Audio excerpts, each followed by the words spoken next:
Hey everyone, and welcome to the XRCC YouTube channel. Today, we're diving into a powerful navigation tool, waypoints. Waypoints are essential for creating smooth and intuitive experiences in large-scale XR environments, like virtual tours or exhibitions.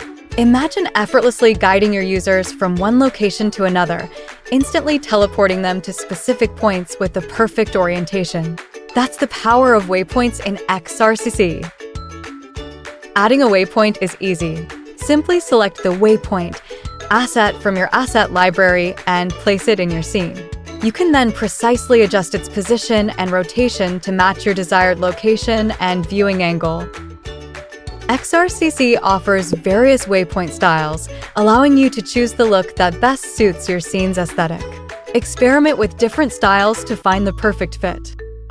To make the waypoint functional, select your user avatar and set their default interaction tool to teleport.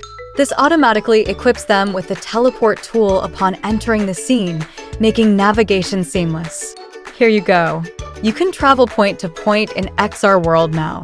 Subscribe to our channel for more tutorials and don't forget to like and share this video. Let us know in the comments what you'd like to see next. Your creativity your way. See you in the next video.